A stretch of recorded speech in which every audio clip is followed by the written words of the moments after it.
Okay, hello everyone. This is CounterYolo, bringing you another video in Star Trek Online. And in today's video, I'm bringing a ship that I've been neglecting to talk about for about a month now. And kind of because I'm going to talk about a new ship next Monday, it's kind of time that I talk about this ship as well. So I'm going to very briefly just go over the ship in terms of a couple of ships that I think it's most relevant to. And then I'll talk about the content that'll be coming up next month. So yeah, feel free to see the time links in the description if you really need to skip around and want to go to the end of the video. If not, let's just go ahead and get started. So yeah, a month ago, it was announced that we would be getting a new Ferengi starship, a Ferengi Quark Marauder. Marauders in this game are basically just another name for battle cruisers, so that's what this is. A starship with access to dual cannons and battlecruiser commands, and it's a commander engineering starship. And its stats are honestly basically what you would normally expect for a battlecruiser, and I'll get to that in another slide in just a moment. But for its bridge officer seating for a lockbox starship, it's double miracle worker bridge officer seating, which is a little surprising. Normally, you just see double special seating nowadays just on fleet starships, and this is from a lockbox starship, so that is a little surprising. Its console layout is fine. It's not going to be a DPS beast in terms of having 5 tackle consoles like other Miracle Worker starships in this game, but it's totally fine. And a lot of people wanted a ship like this because most tier 6 Ferengi ships aren't really that easily accessible inside the game. And people want it because of not only the looks, but because Ferengi ships get a unique Ferengi bridge, with being able to get a couple of unique duty officer missions from there, as well as being able to gamble at that gambling table inside the game too. In terms of Starship Comparisons themselves, versus the average battlecruiser, which I talked about in a different video about all the different averages of starship classes and subclasses inside the game, comparing those average stats versus the new-ish Quark Marauder, its hull is a little bit low, and its shields are a little bit higher than the average battlecruiser. And it also has a slightly higher inertia, so it's not going to skid as much in space. But beyond that, it's basically just an average battlecruiser. Now, whenever you compare it versus the other Ferengi starships, I do personally believe that it is the currently best tier 6 Ferengi starship in the game right now. You had the Ferengi Nandi, which was a ship from a previous summer event. You had the Ferengi Negus Marauder, which it was never particularly clear how that was actually given out to different people inside the game. I know Zeph Films has access to one. I have no idea how that was actually distributed, but because the other two tier 6 Ferengi starships are very hard to access.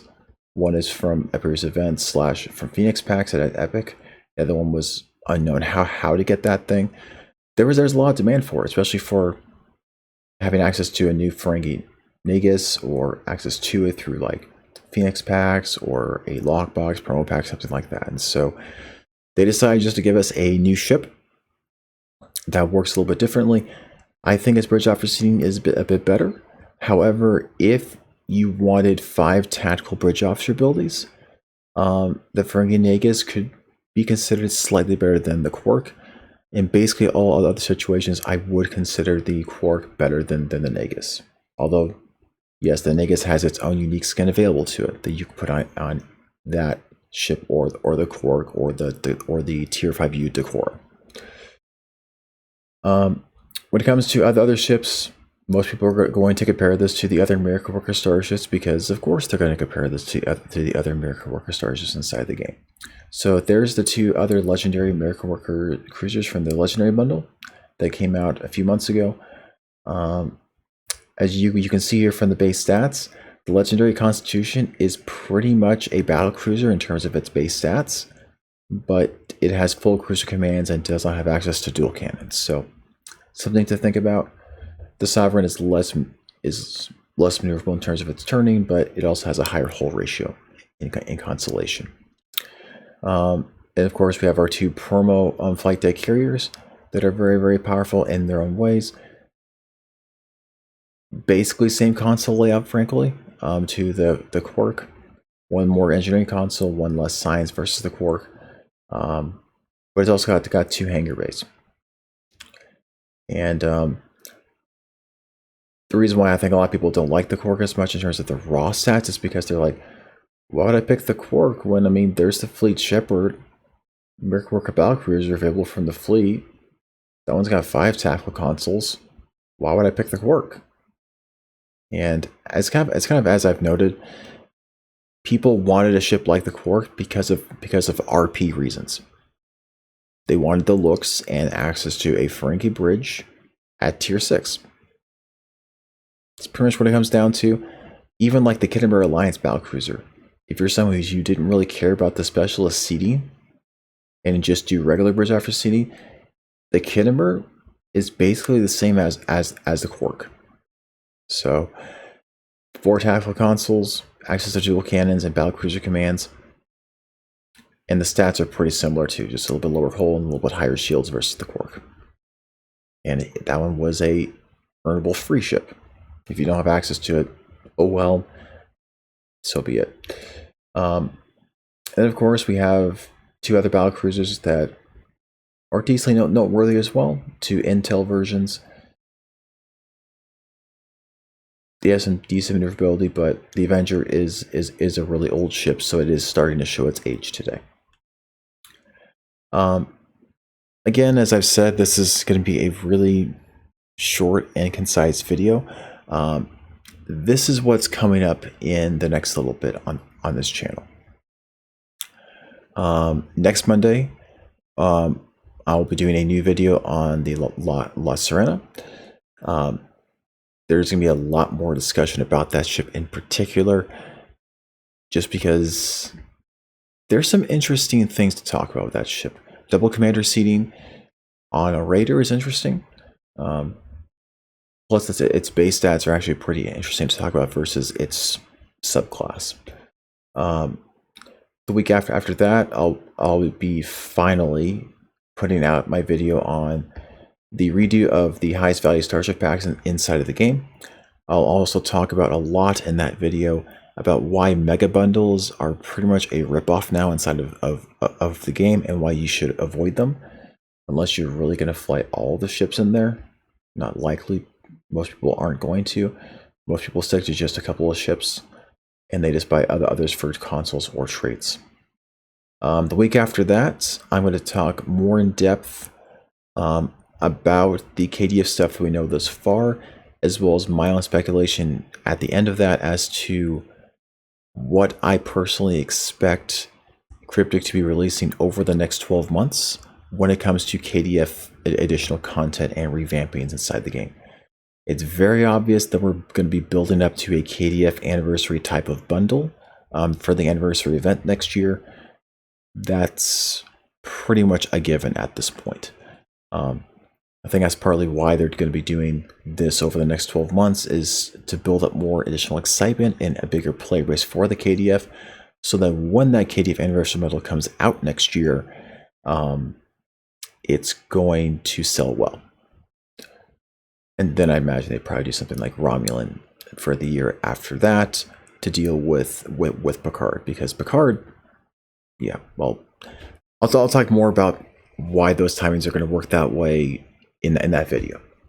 And then for that last main video for this next month, I'll be doing a kind of like revamp, updated version of the economy video. The last one was 2 hours. I don't think this one's going to have to be another 2 hours. I will finally include those other couple of things that I cut out of the last video, alongside some extra updates in terms of some extra things Cryptic has started to do recently that has kind of put some extra wrinkles in terms of how Cryptic actually truly values different aspects inside the game, especially when it comes to event starships. But yeah, that's basically the main rough plan going forward. if we get more starships that are announced, the way that this is going to work is any of those other videos over the next couple of weeks for those Monday videos, those will be pushed to that Thursday of that week if we get a new starship announced, and that new starship will come out on that Monday after the announcement. So let's say, for instance, they for some reason decide to announce a new starship on like May 5th or something, then that new Starship Comparisons video on this channel will come out on May 11th, and then that C-Store video will come out on the 14th, for instance, that Thursday afterwards. Generally speaking, that's how the channel is going to work from now on. That's going to make things a bit easier and more reliable for me going forward, as I start to get more used to how my schedule is going to be working going forward. But yeah, hopefully y'all enjoyed the video. It's way more concise than I typically do on this channel, but I mean, this Ferengi ship has been out for a long time. It's already been out for about a month. A lot of people have done their videos on it, and so I don't feel like there's really a need for me to go in and talk about, hey, this is how I think this trading console is going to be. Well, the console was on the last Tier 6 Ferengi ship, so there's been discussions on that. The new trade's been out for a while, and it's not particularly great. So, and the stats are all out there for y'all to see on other videos out there on the internet.